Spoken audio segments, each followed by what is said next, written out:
میرا بھائی رات کے پہلے پہر سب سے چھپ کر گھر سے باہر چلا جاتا اور صبح ہونے سے پہلے رات کے تیسرے پہر گھر لوٹ آتا، لیکن جب لوٹتا تو اس کے کپڑوں میں سے عجیب سی بدبو آ رہی ہوتی جسے برداشت کرنا مشکل ہوتا۔ میں حیران ہو جاتی اور چھپ کر بھائی کو دیکھتی۔ میری حیرت کی انتہا نہ رہتی کہ بھائی اسی وقت کپڑے تبدیل کرتے اور پرانے کپڑے دھو کر چھت پر ڈال آتے۔ اب یہ بات میرے اندر تجسس پیدا کر رہی تھی کہ بھائی آخر رات کے دوسرے پہر کہاں جاتا ہے۔ یہ کوئی اچھی بات نہیں تھی۔ میں دعا کرنے لگی کہ بھائی کسی غلط عادت میں نہ پڑ گئے ہوں۔ بے شک وہ سمجھدار تھے، مجھ سے عمر میں بڑے بھی تھے، لیکن پورے گھر کی ذمہ داری ان کے کندھوں پر تھی۔ ممکن تھا کہ پریشانی اور ٹینشن سے کسی بری عادت کو گلے نہ لگا لیا ہو، لیکن یہ سوچنا بھی مناسب نہیں تھا کیونکہ میرے بھائی تیسرے پہر گھر آ کر دوبارہ صبح 9 بجے آفس چلے جاتے۔ یہ بات میرے علاوہ گھر میں کسی کو نہیں معلوم تھی کہ بھائی رات کو باہر جاتے ہیں، اور اگر یہ بات کسی کو معلوم ہو جاتی تو ایک ہنگامہ بپا ہو جاتا۔ اس لیے مجھے جلد از جلد اس راز سے پردہ اٹھانا تھا کہ بھائی جاتے کہاں ہیں۔ میں نے فیصلہ کیا میں بھی بھائی کا پیچھا کروں گی اور دیکھوں گی کہ اصل ماجرا کیا ہے۔ میرا دل بھی زور و شور سے دعائیں کر رہا تھا کہ کچھ برا نہ ہو، پر اکثر دعائیں انسان کی قبول نہیں ہوتی اور انسان کو وہ دیکھنا پڑتا ہے جو وہ کبھی نہیں دیکھنا چاہتا۔ میری تقدیر میں بھی کچھ ایسا ہی لکھا تھا۔ میرے بھائی رات کے 12:30 بجے روز کی طرح کمرے سے نکلے اور کچن میں چلے گئے۔ میں بھی آہستگی سے ان کے پیچھے جا کر کچن کے دروازے کی چھری سے انہیں دیکھنے لگی۔ وہ کھڑکی کھول کر گلی میں کود گئے اور باہر جا کر کھڑکی بند کر دی۔ میں جلدی سے کچن میں آ گئی اور کھڑکی کھول کر دیکھا تو گلی میں کوئی بھی نہیں تھا۔ یہ دیکھ کر میرے تو پیروں تلے سے زمین ہی نکل گئی، کیونکہ چند لمحے پہلے بھائی میرے سامنے باہر کودے تھے تو اتنی جلدی کیسے چلے گئے؟ میں بھی کھڑکی سے باہر کودی اور ارد گرد دیکھنے لگی۔ گلی سے باہر نکل کر بھی دیکھا پر بھائی کہیں نہیں تھے۔ میں لاچار واپس کھڑکی کے ذریعے اندر داخل ہو گئی۔ دل ایک دم عجیب سا ہو گیا تھا۔ میں کئی راتوں سے سو نہیں پا رہی تھی۔ آج کی رات بھی آنکھوں میں کٹی تھی۔ میں واپس کمرے میں گئی اور بستر پر لیٹ کر سونے کی کوشش کرنے لگی۔ میں چاہتی تو ڈائریکٹ بھی بھائی کو پکڑ سکتی تھی جب وہ لوٹتے اور ان سے پوچھ سکتی تھی کہ وہ کہاں جاتے ہیں، پر ایسا کرنے سے کوئی فائدہ نہیں ہوتا۔ میں جانتی تھی کہ وہ جھوٹ بول دیں گے یا مکر جائیں گے۔ اس رات بھی بھائی فجر سے پہلے ہی دیر پہلے لوٹے اور چھپ کر جلدی سے کپڑے نکال کر تھیلی میں بند کر کے چھجے پر پھینک دیے۔ میں بہت حیران ہوئی۔ میں جو ہلکی سی کھٹ پٹ کی آواز پر ہی چوکنی ہو گئی تھی، بھائی کی یہ حرکت دیکھتے مزید ڈر گئی۔ وہ کپڑے چھجے پر کیوں پھینک رہے تھے؟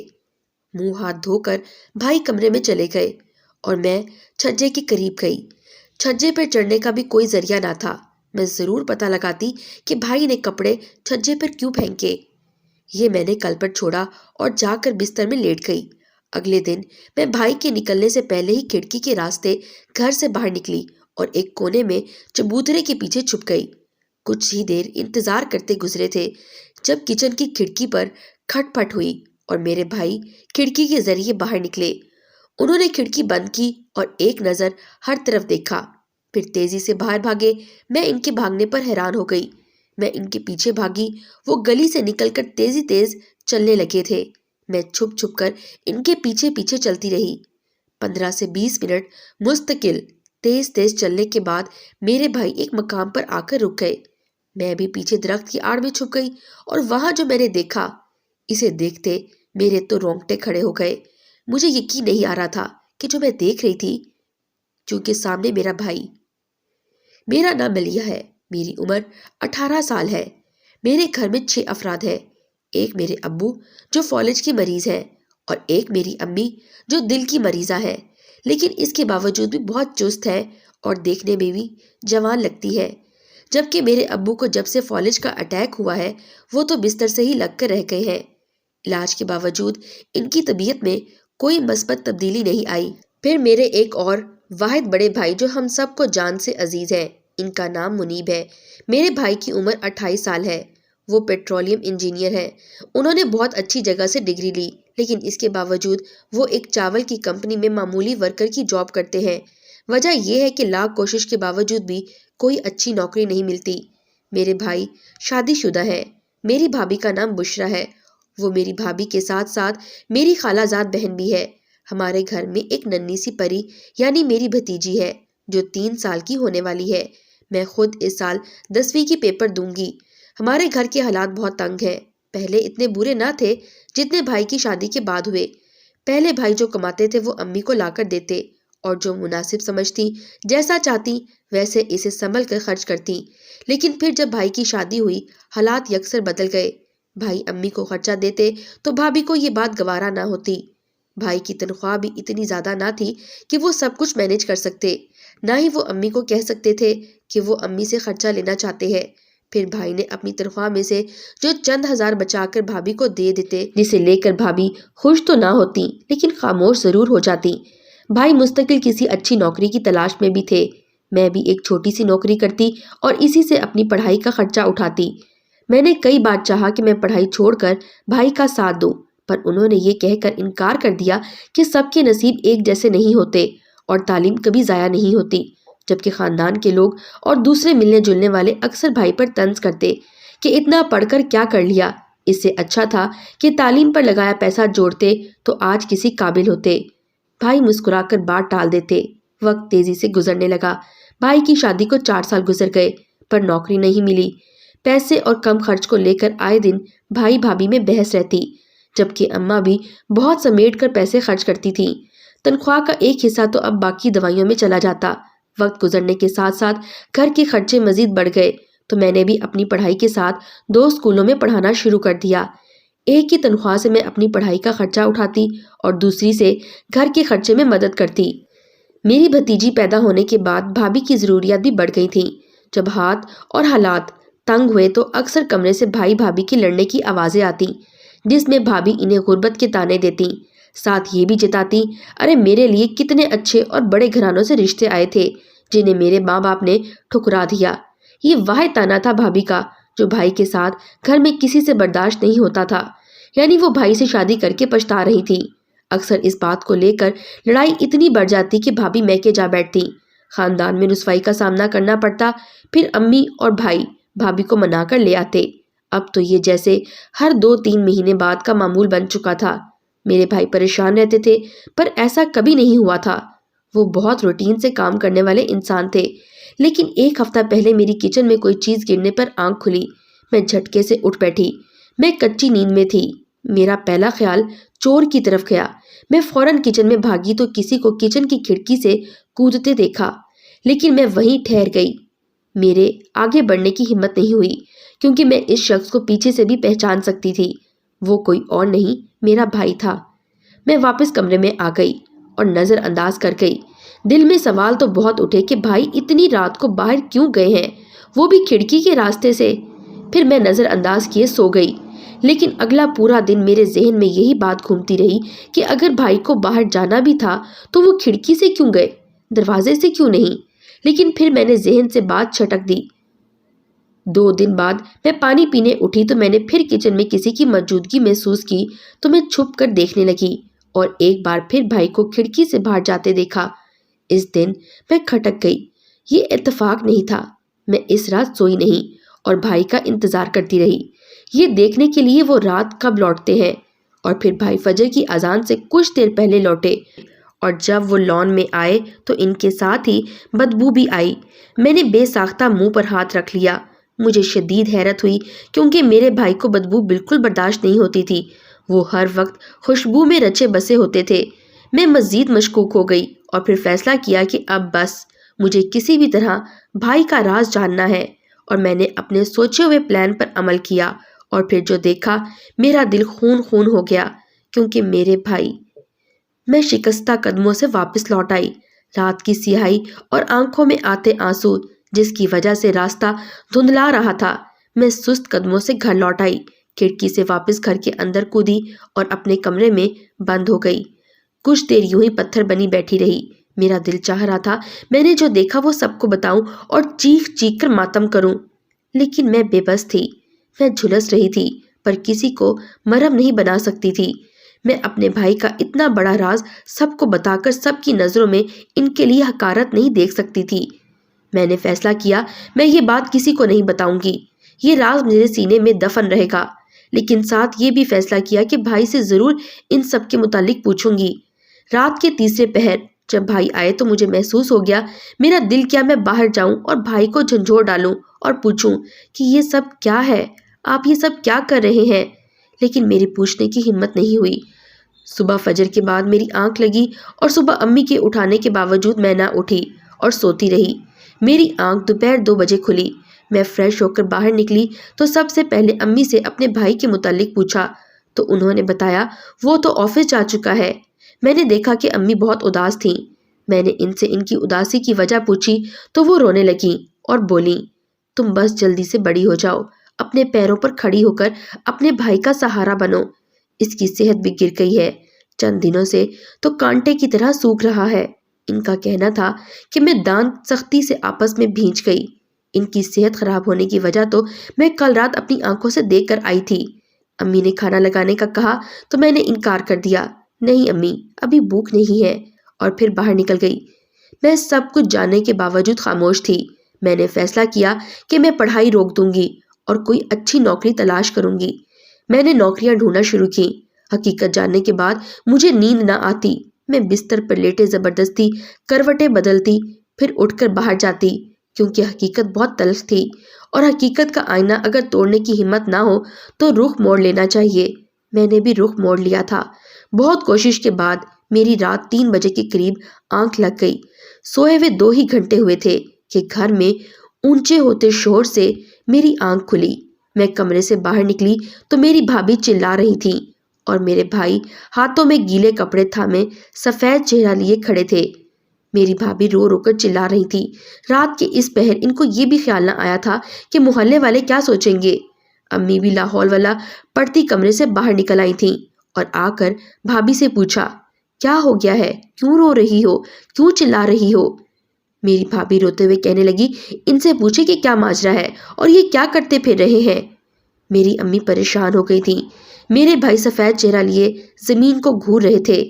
میری امی پریشانی سے رونے لگی تو میری بھابھی امی کو کہنے لگی، پہلے ان کے پاس ایسا کچھ نہیں تھا کہ میری زندگی خوشحال گزرے، لیکن اب تو مجھے یہ بھی معلوم ہو گیا ہے کہ یہ بد کردار ہے، ایک گندا شخص ہے۔ وہ انتہائی حقارت سے بول رہی تھی اور میرے بھائی پتھر بنے کھڑے تھے۔ امی دل پر ہاتھ رکھے بھابھی کو چلانے سے روکنے لگیں تو بھابھی پھوٹ پھوٹ کر رونے لگیں اور بولی، پوچھیں ان سے رات کی سیاہی میں چھپ چھپ کر کہاں جاتے ہیں اور پوری پوری رات کہاں گزار کر آتے ہیں۔ بھابھی کی بات سن کر امی حیرت بھری نگاہوں سے بھائی کو دیکھنے لگیں اور بولی، کیا کہہ رہی ہے بشرا، تم رات کو گھر نہیں ہوتے؟ امی نے پوچھا تو بھائی خاموش رہے جبکہ ان کی آنکھوں میں آنسو بھر آئے۔ ان سے کیا پوچھتی ہے خالہ، میں بتاتی ہوں۔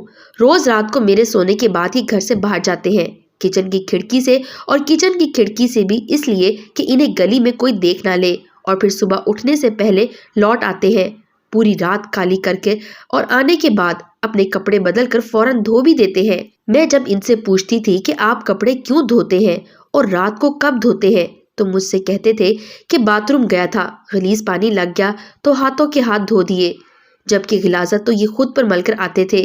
میرے مشکوک ہونے پر انہوں نے کپڑوں کو تھیلی میں باندھ کر چھجے میں پھینکنا شروع کر دیا۔ یہ سوچ کر مجھے معلوم نہیں ہوگا، وہ بتاتے بتاتے پھوٹ پھوٹ کر رونے لگیں۔ امی بے یقینی سے بھائی کو دیکھ رہی تھی۔ پھر بھی جب امی کو یقین نہ آیا تو بھائی سے امید سے پوچھا، بیٹا بشرا کو کیا غلط فہمی ہوئی ہے، تم کچھ بول کیوں نہیں رہے؟ امی کو بھائی پر اس قدر بھروسہ تھا کہ وہ چاہ کر بھی بھابھی کی باتوں پر ایمان نہ لا سکیں، جبکہ بھائی پھر بھی خاموش بت بنے کھڑے رہے۔ بھابھی نے آنسو پوچھتے ہوئے ایک بار پھر کہنا شروع کیا، یہ کیا کہیں گے خالہ، میں آپ کو پورا سچ بتاتی ہوں۔ مجھے سامنے والی ریشما نے بتایا کہ پیچھے بدنام محلے میں جاتے ہیں۔ ریشما کے شوہر نے خود رات کو انہیں وہاں جاتے دیکھا ہے۔ یہ ان بدنام گلیوں میں جاتے ہیں اور وہاں کی غلیظ رنگ و بو میں بس کر آتے ہیں اور پھر ان خوشبوؤں کو دھوتے ہیں، لیکن اس غلاظت کو اپنے جسم سے کیسے دھوئیں گے؟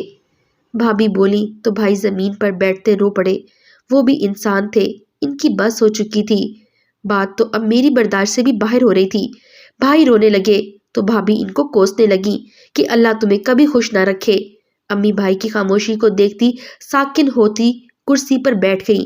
وہ یقین نہیں کرنا چاہتی تھی، لیکن بھائی کی خاموشی نے بھابھی کی باتوں کو سچ ثابت کر دیا تھا۔ بھابھی اس بار جو بولی وہ سن کر سب کے پیروں تلے سے زمین نکل گئی۔ وہ بھائی سے طلاق کا مطالبہ کرنے لگیں۔ بھائی کو بولی، میں تمہارے جیسے انسان کے ساتھ نہیں رہ سکتی، مجھے بس طلاق چاہیے۔ ان کا کہنا تھا کہ میرے صبر کا پیمانہ لبریز ہو گیا اور میں نے کہا، اپنی بکواس بند کریں۔ آپ کیا میرے بھائی پہ تہمتیں لگا رہی ہیں جو آپ خود میرے بھائی کے قابل نہیں ہے؟ ارے جو عورت سالہ سال شوہر کے ساتھ گزارنے کے بعد بھی اس کے کردار سے واقف نہ ہوئی تو اسے تو منٹوں میں طلاق دے ہی دینی چاہیے۔ میرا کہنا تھا کہ میری بھابھی کو سانپ سونکھ گیا۔ میں نے پھر کہا، جو عورت شوہر سے زیادہ پڑوسن کے شوہر پہ یقین رکھتی ہو وہ تو اس طرح خود بد کردار ہوئی نا۔ میرے بھائی بھی سب بھول کر مجھے دیکھنے لگے جبکہ میری بھابھی کا رنگ سرخ اور سرد ہو گیا۔ میں نے اپنے بھائی کو مخاطب کیا اور روتے ہوئے پوچھا، کس کے لیے کر رہے ہیں یہ سب؟ کیوں کر رہے ہیں؟ کیا حاصل ہوا سوائے ذلت کے؟ میں اپنے بھائی کے گلے لگ کر رونے لگی تو میرے بھائی جو جانے کب سے غم دل میں دبائے بیٹھے تھے ہچکیوں سے رو دیے اور جب بولے تو دل پر جیسے کسی نے خنجر چلا دیے۔ وہ بولے کہ میں تھک گیا ہوں، میں زندگی کی اس تیزی میں نہیں چل پا رہا۔ جب وہ رو رو کر چپ ہو گئے تو میں بھابھی کی طرف مڑی جو پتھر بنی ہمیں دیکھ رہی تھی۔ میں نے ان سے کہا، آپ صحیح کہہ رہی تھی، بھائی جاتے ہیں بدنام گلی میں، لیکن میرے بھائی کا کردار شفاف موتی کی طرح ہے، اس میں کوئی کھوٹ نہیں۔ پھر میں دل پر پتھر رکھ کر سب کو سچ بتاتی گئی جسے سنتے میرے بھائی حیران ہو گئے۔ میں اس رات جب بھائی کے پیچھے گئی تھی تو انہیں بدنام گلیوں کے راستے جاتا دیکھ کر قدم ٹھٹک گئے۔ پھر میرا دل مجھے گواہی دے رہا تھا کہ بھائی کچھ غلط نہیں کر سکتے، اور ہوا بھی یہی۔ میرے بھائی اس بدنام گلی کے پچھلے حصے میں گئے تھے جہاں عجیب سی بدبو کا انبار تھا۔ وہاں ہر عام مشروب کی لاتعداد بوتلیں تھیں اور بہت زیادہ گند بھی تھا۔ بھائی کے ساتھ ایک اور آدمی بھی تھا جس کو میں نہیں جانتی تھی۔ میرے بھائی ٹرالی میں وہ بھر رہے تھے اور جب وہ دونوں ٹرالیاں بھر گئیں تو وہ آدمی اور میرا بھائی اسے گاڑی کی طرف لے جانے لگے اور وہ ایک بنا سیٹوں کی گاڑی میں انڈیل دیا۔ میرے بھائی گاڑی میں بیٹھ کر چلے گئے، یقیناً وہ کچرا پھینکنے گئے تھے۔ ہاں، مزید اتنا گند تھا جسے پھینکنے میں گھنٹے لگتے۔ میں لوٹ آئی تھی۔ اس روز میں پہلے تو اس بات پر الجھی تھی کہ میرے بھائی ایسا کیوں کر رہے ہیں، لیکن پھر ایک ہی وجہ سامنے آئی، پیسہ اور ضرورت۔ میرے بتانے پر بھائی یقینی سے مجھے دیکھنے لگے جبکہ امی نے روتے ہوئے پوچھا، بیٹا یہ تم سب کیوں کر رہے تھے؟ جو بات بھائی نے کہی وہ سنتے ہی امی شدت سے رونے لگیں۔ بھائی نے بتایا انہوں نے اچھی نوکریوں کے علاوہ جگہ جگہ معمولی نوکریوں کے لیے بھی ہاتھ پیر مارے تھے پر نوکری نہیں ملی۔ ہر ممکن چھوٹی سے بڑی جگہ کوشش کی پر کہیں مجھے نوکری نہیں ملی۔ تعلیم تو کیا، تجربہ بھی کام نہ آیا۔ ایک روز مجھے بازار میں ایک آدمی ملا اور اس نے مجھے بتایا کہ اس محلے کے اس حصے سے کچرا اٹھا کر پھینکنا ہے اور پیسے بھی زیادہ ہیں۔ میں اس محلے میں نہیں جانا چاہتا تھا لیکن میں مجبور ہو گیا تھا، ہمیں پیسوں کی ضرورت تھی، وہ بتا رہے تھے اور میری بھابھی ایک بار پھر رونے لگی تھی۔ میری امی نے میرے بھائی کو گلے لگا لیا جبکہ میری بھابھی احساس ندامت سے بھائی کے پاؤں میں گر پڑیں۔ اس بات کو 2 سال ہو گئے ہیں۔ میری بھابھی نے دوبارہ بھائی سے پیسوں کے لیے کبھی لڑائی نہیں کی۔ میرے بھائی نے بھی وہ کام چھوڑ دیا اور 1.5 سال مزید تنگی میں صبر شکر سے گزارا کرنے کے بعد میرے بھائی کو اچھی نوکری مل گئی جس کی ان کے پاس ڈگری بھی تھی۔ میری تعلیم مکمل ہوئے 3 مہینے ہو گئے اور تعلیم مکمل ہونے سے 1 ماہ پہلے ہی مجھے بھی نوکری مل گئی تھی۔ اور یہ بات تو روز روشن کی طرح آیا ہے کہ علم کبھی ضائع نہیں ہوتا۔ اچھا برا وقت سب پر آتا ہے لیکن صبر و شکر سے جلدی گزر جاتا ہے اور اللہ بھی راضی ہو جاتا ہے اور انسان کی کئی مشکلات بھی آسان ہو جاتی ہیں۔ بیویوں کو بھی اپنے شوہروں کا احساس کرنا چاہیے کہ وہ کم از کم کوشش تو کر رہے ہیں، اور سچ ہے اللہ کسی کی کوشش رائگاں نہیں جانے دیتا۔